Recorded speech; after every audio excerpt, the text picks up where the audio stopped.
Smart Ideas avec la marque MaPoem. Bonjour Mélanie Aumont. Bonjour Thomas. Bienvenue, vous êtes avec Delphine Biette et Natacha Gauthier, la cofondatrice de MaPoem, créée il y a 1 an. C'est quoi votre idée de départ? Pourquoi vous êtes lancée? Alors l'idée de départ, c'est Delphine qui l'a eue. Elle a un arrière-grand-père qui était savonnier parfumeur à Nantes et qui fabriquait des cosmétiques solides et zéro déchet, puisqu'à l'époque, le tout plastique et le gel douche n'existaient pas. Donc, elle a constaté que la cosmétique solide d'aujourd'hui, en fait, c'était un retour au bon sens. Donc, partant de cette idée de départ et associant un volet social, elle nous a entraînés, Natacha et moi, dans cette fabuleuse aventure. Donc voilà, MaPoem, qui est une entreprise solidaire de l'économie sociale et solidaire, et donc qui a reçu l'agrément ESUS. Donc voilà. Donc Alors il y a aussi votre histoire personnelle, parce que vous avez une expérience de travailleur social, c'est ça? C'est ça. J'ai donc 18 années d'expérience de travailleur social que je mets au service du projet inclusif qu'on a développé à MaPoem. Donc voilà, donc on a le projet de développer un projet social innovant avec la Fondation 3A qui est basée à Nantes, avec également l'association Vivre et Travailler Autrement qui est basée à Chartres, et monsieur Jean-François Dufresne qui est le président de cette association et qui est un fils autiste et qui a mis sur pied le projet Andros, qui montre qu'en fait, donc, embaucher des personnes autistes, c'est une histoire qui marche, qui fonctionne et qui permet d'être une chance pour tous, en fait. Donc ça, c'est vraiment l'entreprise, vous l'avez créée avec ce double objectif, d'être à la fois, de revenir finalement à une production saine et sensée, donc des cosmétiques solides, bio, on va y revenir sur le sourcing, et surtout cette dimension inclusive. Donc dès le départ, vous avez dit, il faut qu'on fasse ça. C'est ça. Donc on a une conviction, en fait, c'est que l'écologie est un enjeu qui doit être pris dans son intégralité. Donc la planète et l'homme qui y vit, et ça à travers de 2 missions. Donc fabriquer des cosmétiques qui sont écologiques et combattre les inégalités et les exclusions en employant des personnes autistes et des personnes en insertion. Alors le sourcing des produits, quand on dit cosmétiques bio, ok, les matières que vous avez choisies, comment vous les avez choisies? Alors, donc on choisit des matières premières de grande qualité, donc qui sont issues de l'agriculture biologique. Donc on favorise aussi le circuit court, donc pour favoriser l'économie locale, les matières premières françaises. Et lorsque c'est pas possible, parce que par exemple le beurre de karité et l'huile de coco qu'on ne trouve pas en France, donc là on les choisit bio, mais également équitables. Donc voilà. Avec quel label, comment vous certifiez l'origine et la qualité des produits? Tous nos cosmétiques sont labellisés bio, donc voilà, et c'est une gamme qui est sans huile essentielle, donc adaptée à toute la famille, qui est parfaitement mixte. Donc on bannit aussi le tout plastique, puisque donc nos emballages sont recyclables et ou réutilisables. Quels obstacles vous avez dû sauter pour arriver finalement à ce produit? À quel point il a fallu chercher, recommencer? Alors, on formule, nos formulations, c'est nous-mêmes qui les raisonnons. Donc ça, c'est dans notre laboratoire à Saint-Nazaire. Et après, on a donc déposé des demandes de label, donc label bio, et également ESUS, donc comme je l'ai dit, entreprise solidaire d'utilité sociale. C'est quoi cet objet là en bois? Alors ça, c'est un porte-savon en bois. Donc on fabrique. Mettez-le assez haut parce que sinon on ne le verra pas. D'accord. Donc on fabrique tous nos cosmétiques nous-mêmes de manière artisanale. Et en fait, la fabrication de nos accessoires, on les a demandés à 2 ESAT locaux pour être en partenariat avec eux. Donc des personnes en situation de handicap qui fabriquent donc par exemple cet accessoire qui est un porte-savon en bois avec une capsule aimantée. Donc on vient planter dans le savon comme ça. Et donc en fait le porte-savon se fixe avec un adhésif spécial pièce humide dans la salle de bain ou n'importe quelle pièce et vient permettre de faire sécher le savon de manière optimale et efficace. Donc c'est un accessoire qui plaît beaucoup. Oui. Je voudrais revenir à la notion d'inclusion. Donc vous les avez cités, vous travaillez avec des associations partenaires. Parce qu'il ne faut pas faire d'erreur non plus quand on travaille avec des hommes et des femmes autistes. Oui, alors c'est ça. En fait, donc il y a 700 000 personnes autistes en France, donc avec 95% de ces adultes qui sont sans emploi. En fait, la question de l'autisme, c'est une urgence et un véritable enjeu de société. Donc avec MaPoem, on a décidé d'agir pour ces personnes-là parce que en fait, elles ont des véritables compétences pour les personnes, pour les entreprises. Donc il est important de leur donner leur place dans les entreprises et dans la société. Et donc, la question que je vous posais, c'était des erreurs à ne pas commettre, parce qu'on peut avoir la bonne volonté et puis finalement se tromper, vous voyez ce que je veux dire? Oui, tout à fait. Alors, il faut adapter l'entreprise, en fait. Il faut adapter l'entreprise, il faut avoir des postures aussi en termes de savoir-être, savoir-faire, pour pouvoir les accueillir au mieux. Et donc, c'est ce qu'on travaille avec les associations, donc qu'on met en place. On met en place alors des adaptations de process, des adaptations de postes de travail, au niveau du local en lui-même aussi, pareil, exactement. Merci beaucoup.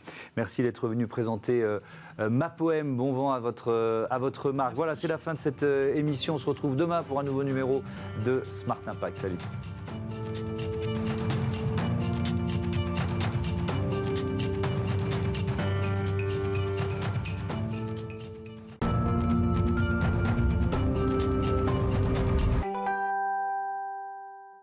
La Convention des entreprises pour le climat au programme de ce Smart Impact. Avec nous en visioconférence, Christian Polge, qui est le président des Deux Marmottes. Bonjour Christian Polge, bienvenue. On va parler de votre entreprise tout à l'heure, mais pour commencer, est-ce que vous pouvez nous rappeler pourquoi cette Convention des entreprises pour le climat a été créée? C'est quoi l'ambition, l'idée de cette convention?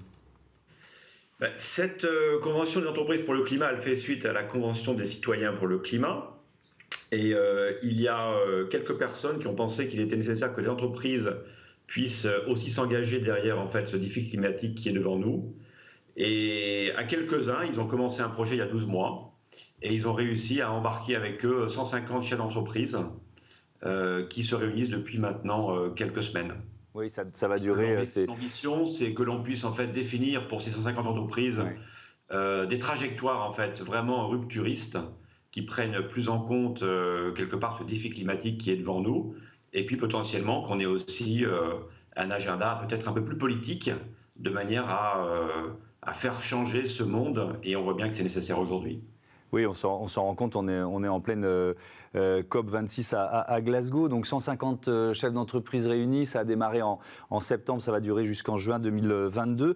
J'avais reçu ici même Philippe Bousmar, le patron de STO France, après la première session en septembre. Il avait parlé d'une claque climatique.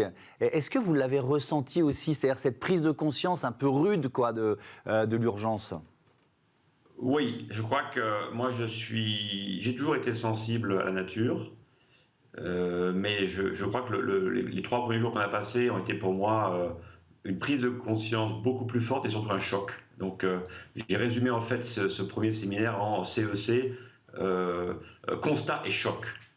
Et c'est vrai qu'il y a une partie que l'on connaît parce qu'elle est visible, mais il y a aussi beaucoup de transformations qui sont invisibles, et c'est probablement là qu'est le plus grand défi. Alors ça peut passer par la pollution des mers et bien d'autres sujets. Alors pour cette deuxième session, vous étiez réunis à Lille, c'était 20-21-22 octobre dernier, avec ce thème « Vers un nouveau cap, réinventer son rôle et sa contribution dans le monde de demain et déchiffrer son nouveau modèle d'activité ». C'est quoi l'ambition, Christian Polge? C'est vraiment d'inventer un nouveau modèle? C'est un modèle circulaire, un modèle régénératif? C'est vraiment changer de paradigme, quoi? Oui, c'est vraiment ça.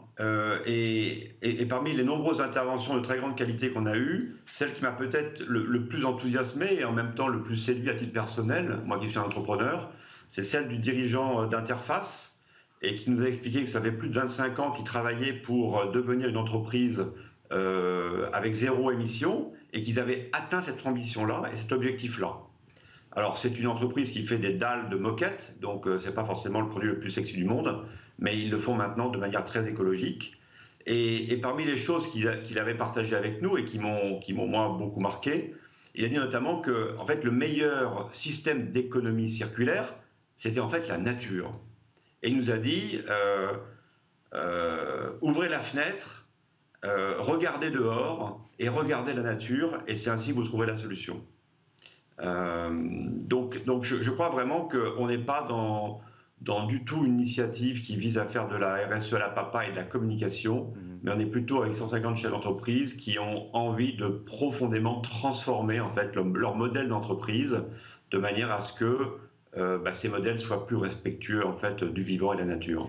Est-ce qu'il y a des méthodes pour réinventer le modèle qui finalement puisse un peu s'appliquer à chacune de ces entreprises, quel que soit son secteur d'activité? Est-ce qu'il y a des méthodes? Oui, il y a sûrement énormément de méthodes. On en a vécu une, en fait, pendant ces 3 jours. Donc, on nous a fait travailler avec une méthode et qui visait à vraiment repartir de qui sont nos clients, quelles sont nos empreintes, quelles sont les contributions positives ou négatives. Oui, il y a plein de méthodes, mais je crois que quelle que soit la méthode qui est utilisée, ce qui est vraiment important, c'est surtout déjà en fait l'ambition, la volonté de changer les choses. Et ce qui me paraît essentiel, c'est qu'on n'est pas du tout sur du court terme, mais on est vraiment sur des changements qui vont prendre plusieurs années, mais en même temps des changements qu'il faut qu'on commence rapidement parce que en fait, globalement, l'urgence, elle est là. Et ça veut dire que la réduction de l'impact, c'est pas suffisant. Quand on parle de modèle régénératif, il faut aller plus loin, quoi. Non, exactement. C'est pas, je veux dire, si on réduit tout doucement, en fait, globalement, ça va rien changer. Donc, il s'agit en fait de transformer vraiment les business models de manière beaucoup plus radicale.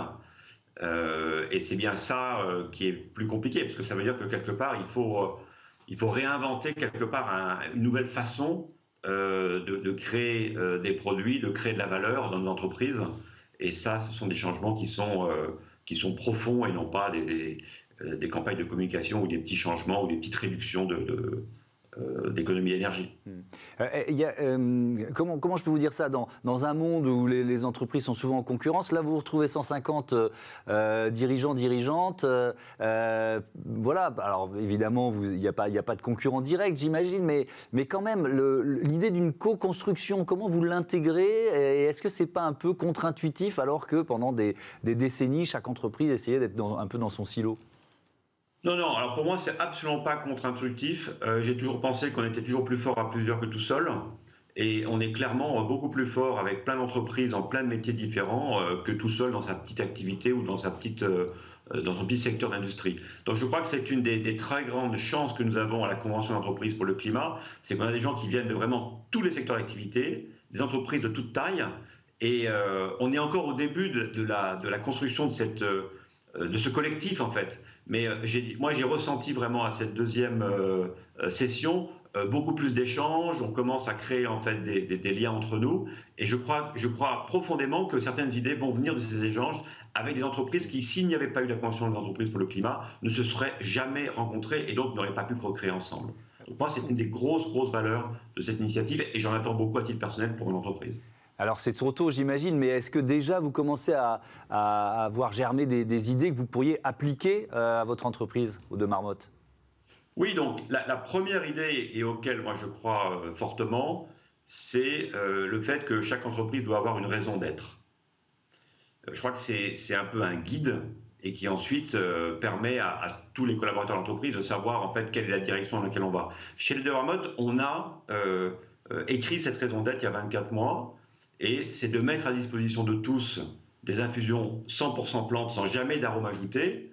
Et on souhaite faire tout cela en laissant le moins de traces derrière nous, comme les marmottes en pleine nature.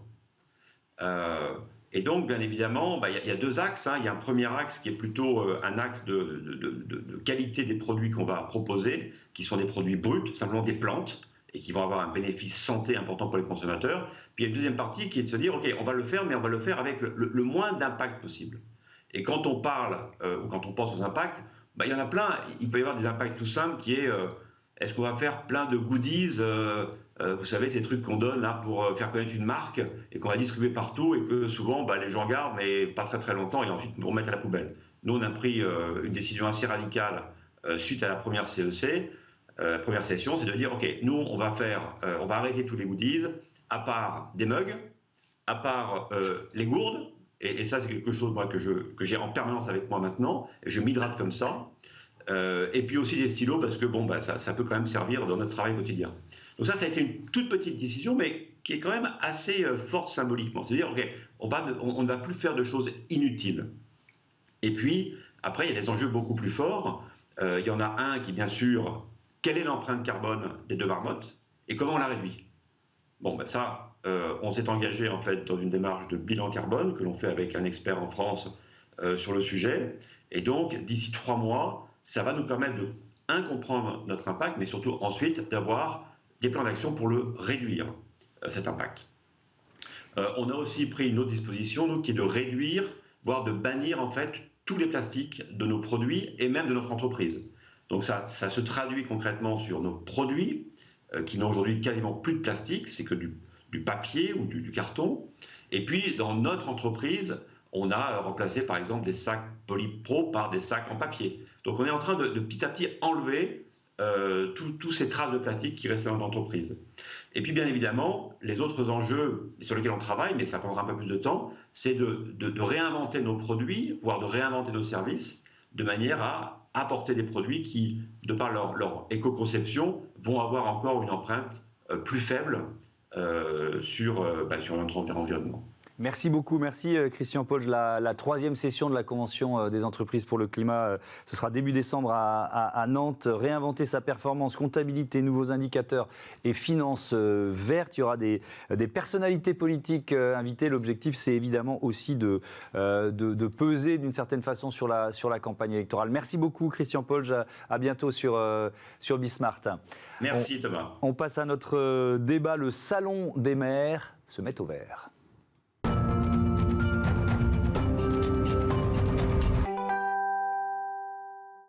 Le Salon des maires au menu de ce Smart Impact. Je vous présente mes invités. Stéphanie Guettorand, bonjour, bienvenue. Bonjour. Vous êtes directrice du Salon des maires et des collectivités locales. À vos côtés, Fabien Aufrechter, bonjour et bienvenue. Bonjour. Vous êtes le maire de Verneuil-sur-Seine, dans les Yvelines. Ce salon, il se tient du 16 au 18 novembre à Paris. Il est organisé par Infopro Digital, dont vous êtes la directrice du pôle Salon et Congrès Collectivités Immobilier. Peut-être une présentation générale pour commencer. Ça sert à quoi ? On y trouve quoi sur ce salon ? Alors le Salon des maires, il existe depuis une grosse vingtaine d'années. Ouais.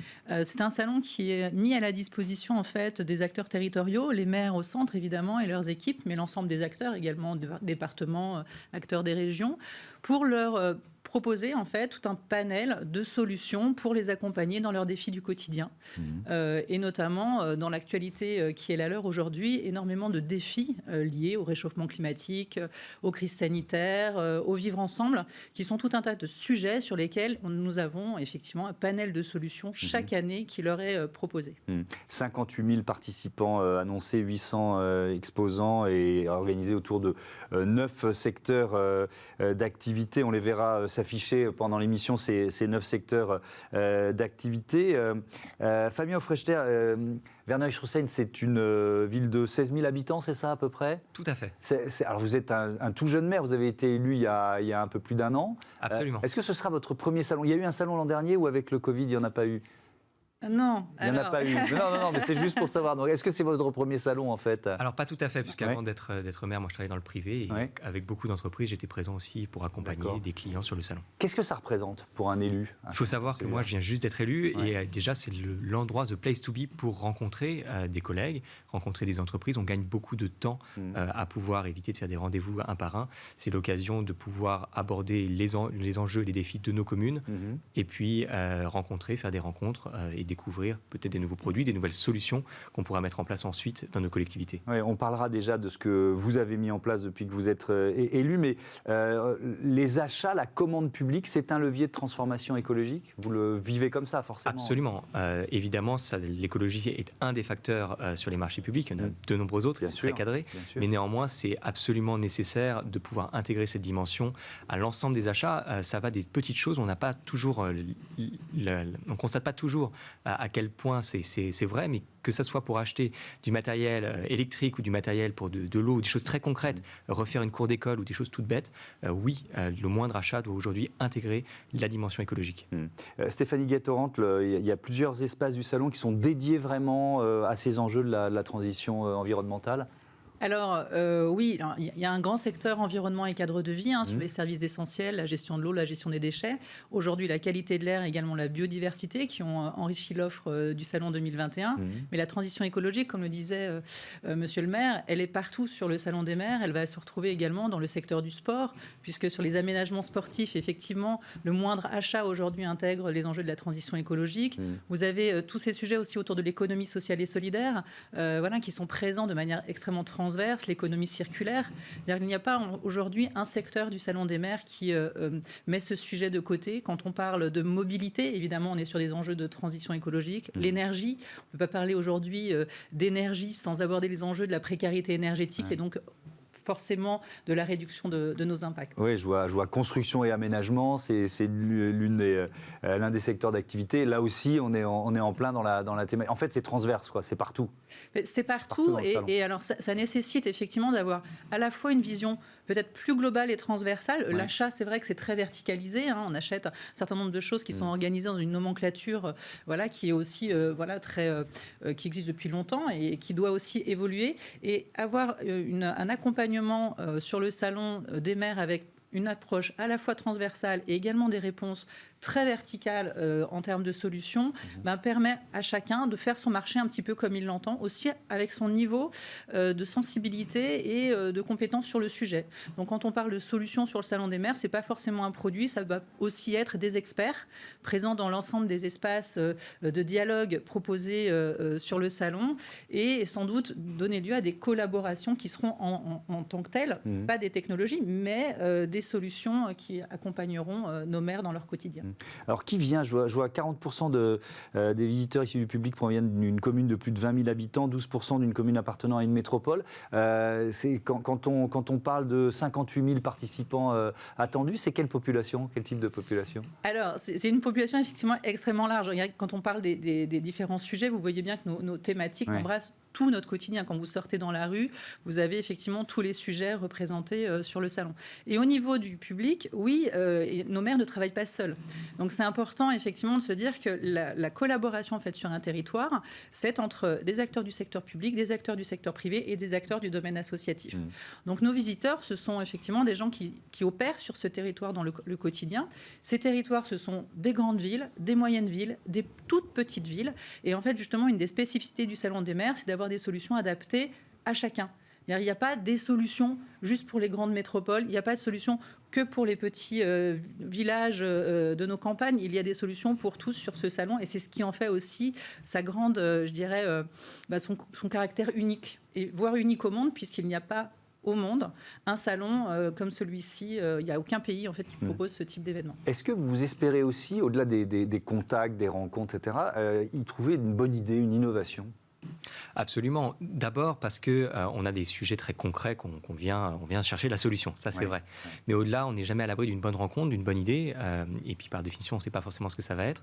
Mais néanmoins, ça m'est déjà arrivé sur différents salons de découvrir une start-up qui va arriver avec une proposition pour une consultation citoyenne en ligne, pour d'autres propositions. Et puis, c'est là où, petit à petit, on va découvrir la bonne idée. Sur quel domaine vous cherchez une solution ? Je dis, on arrive et on cherche une solution. Moi, typiquement, dans ma ville, j'ai des gros enjeux structurants, d'ailleurs, qui sont très liés à cette dimension écologique. Par exemple, on est l'une des grandes villes qui va avoir demain 2 pôles éoles du RER E. Par conséquent, on a des dizaines et des dizaines d'hectares de friches industrielles et demain, il faut construire la ville de demain. Dans cette optique, évidemment, rencontrer tous ceux qui permettent d'imaginer ces nouveaux quartiers, ces smart cities, ou au-delà la reconquête des friches industrielles, on a besoin d'une palanquée d'acteurs qui vont être capables de nous accompagner. Ça va des aménageurs, à demain aux promoteurs, des architectes, jusqu'à tous ceux qui sont capables d'imaginer les dimensions Smart City, écologie, et puis tout ce qui est connectique, mobilité, etc. Alors, évidemment, on ne vient pas chercher une boîte en particulier, on vient essayer de rencontrer au maximum de personnes qui peuvent nous aider et nous accompagner sur l'ensemble de ces dimensions qui vont être nécessaires pour imaginer typiquement ces nouveaux quartiers. Parce que vous avez déjà, si on parle de bâtiments, d'aménagement, par exemple dans les actions que vous avez menées sur l'isolation des bâtiments, la rénovation énergétique, qu'est-ce que vous avez fait dans la ville de Verneuil-sur-Seine ? Aujourd'hui, il se trouve qu'à Verneuil, nous avons un quartier qui réunit 6 000 habitants. Ce sont 4 copropriétés qui ont été créées dans les années 60. C'était des bâtiments en briques rouges. Magnifique, on est la ville à côté de la maison de Zola, donc on s'inspire des briques rouges. Sauf que depuis les années 60, ces bâtiments n'ont jamais été rénovés. Est-ce qu'on parle de passoires thermiques ? Ce sont des passoires thermiques et aujourd'hui, on est dans une situation qui cumule la passoire thermique et même l'insalubrité et des problématiques de toiture, de chaufferie très, très graves sur des quartiers qui se sentent en plus à l'abandon. Aujourd'hui, déjà, on a fait un gros travail et puis ce mois-ci, on va réunir tout le monde pour pouvoir aborder le sujet de front, puisqu'on ne peut pas, si on ne travaille pas ensemble, copro, syndic, conseils syndicaux, habitants, avancer. Mais derrière, il nous faut des experts. Il y a des marchés, puis il faut des experts. Mais pour pouvoir comprendre ce qu'on a besoin, il faut d'abord rencontrer au maximum d'acteurs qui vont être capables de nous dire, bon, la rénovation thermique, il y a plusieurs possibilités, ça peut être les façades, ça peut être le toit, est-ce qu'il faut commencer par l'un, par l'autre, quelles sont les possibilités? Moi, je ne suis pas un expert, moi je suis maire, je suis là pour coordonner l'action, orchestrer l'action publique, aider les gens à se parler, à trouver les meilleures solutions, lancer les marchés, puis résoudre les problèmes. Derrière, il faut des techniciens, les rencontrer en amont, c'est ce qui nous permet demain d'avoir les meilleures solutions. Vous avez été élu sur une liste qui était intitulée Naturellement Verneuil. On est en pleine campagne présidentielle, mais est-ce que ces notions écologiques, elles viennent spontanément dans les revendications de vos habitants, ou alors c'est traditionnellement le pouvoir d'achat, la sécurité, l'immigration? Verneuil-sur-Seine, c'est une ville verte, donc la question ne s'est jamais vraiment posée, surtout que nous avions un enjeu qui était clé, à savoir un projet qui datait des années 70, qui visait à construire une route qui contournait la commune et qui aurait d'une certaine manière traversé à la fois une plaine agricole et une forêt de plus de 400 hectares. Mon mandat a commencé par ce combat qui est parti d'une consultation citoyenne. Est-ce que les habitants voulaient ou pas de cette route?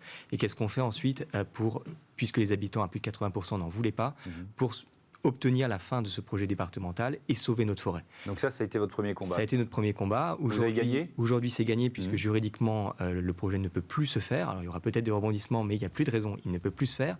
Et typiquement, c'est un des exemples très concrets, très terrain. On parle toujours l'écologie, c'est vaporeux, c'est transversal. Non, ça peut être très concret. Là, on a sauvé une forêt. On a sauvé une plaine agricole. Au-delà, quand je parlais tout à l'heure des friches industrielles, pareil, reconquérir des friches industrielles plutôt que d'étendre une ville sur une forêt, sur une plaine, ça aussi c'est de l'écologie et c'est du concret. On parlait rénovation thermique, rénovation énergétique, mais on peut parler de plein de choses. On peut parler, en ce moment par exemple, je suis en train de végétaliser une par une, tout au long de mon mandat, toutes les cours d'école. Ça aussi c'est du concret. Ça permet de montrer aux gens que l'écologie, c'est pas juste du greenwashing, c'est avant tout améliorer le cadre de vie. Stéphanie Guetterand, vous remettez un prix de l'innovation territoriale à l'occasion du salon. Il a de fortes chances d'être teinté de vert quand même, j'imagine. Alors oui, en tout cas, il sera teinté de transition, parce que les catégories sont vraiment sur les grands sujets de la transition aujourd'hui, que ce soit écologique, énergétique, numérique, agricole. Ce qui m'intéresse quand je vous entends parler, c'est effectivement les innovations qui ont été déclarées cette année. On est beaucoup sur ces sujets-là.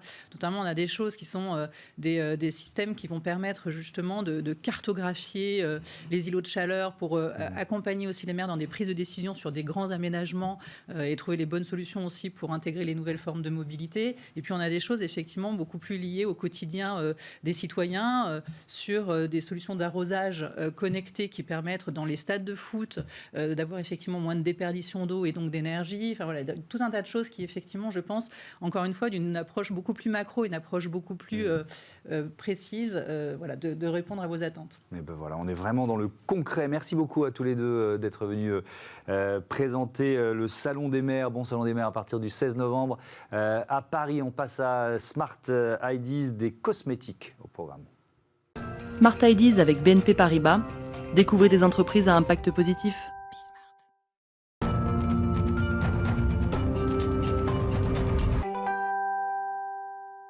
Smart Ideas avec la marque MaPoem. Bonjour Mélanie Aumont. Bonjour Thomas. Bienvenue, vous êtes avec Delphine Biette et Natacha Gauthier, la cofondatrice de MaPoem, créée il y a 1 an. C'est quoi votre idée de départ?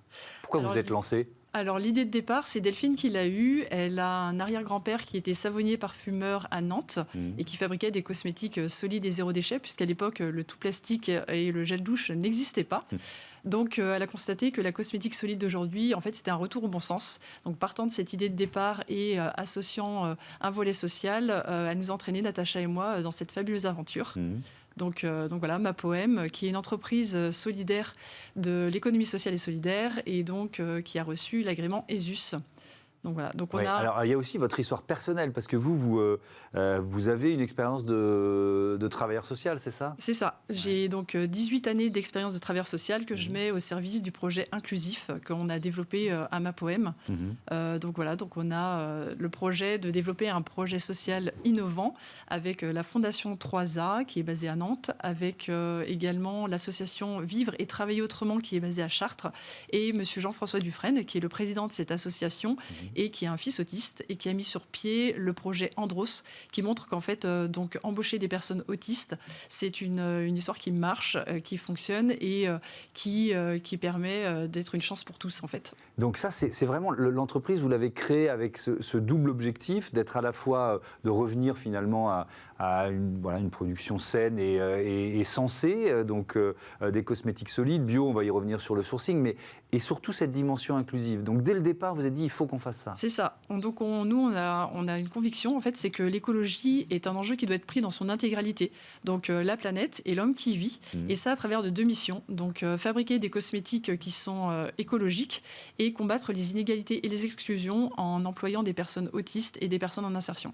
Alors le sourcing des produits, quand on dit cosmétiques bio, ok, les matières que vous avez choisies, comment vous les avez choisies ? Alors, donc on choisit des matières premières de grande qualité, donc qui sont issues de l'agriculture biologique. Donc on favorise aussi le circuit court, donc pour favoriser l'économie locale, les matières premières françaises.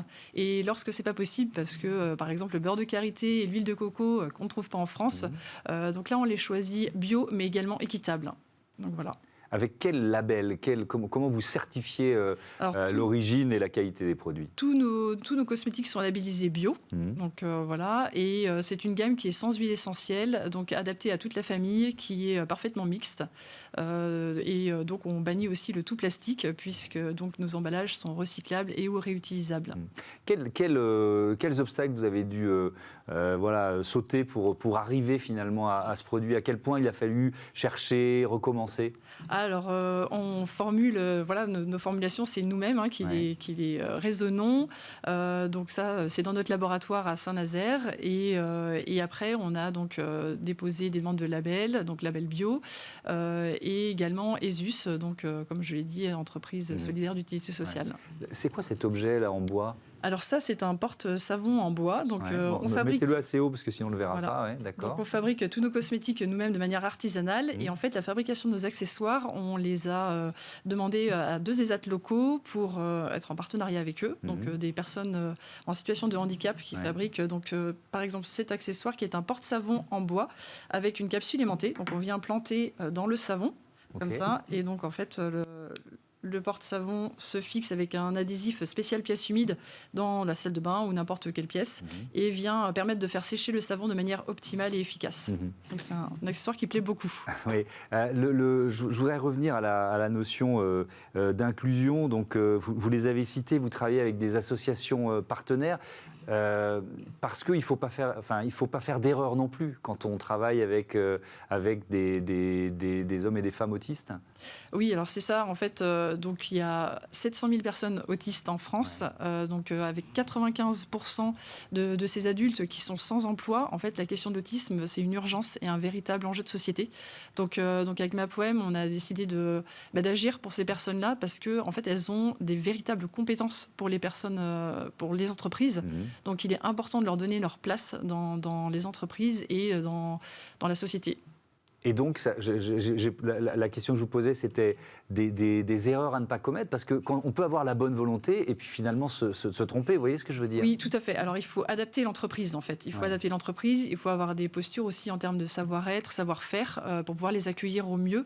Et donc, c'est ce qu'on travaille avec les associations qu'on met en place. On met en place alors des adaptations de process, des adaptations de postes de travail, au niveau du local en lui-même aussi, pareil, exactement. Merci beaucoup.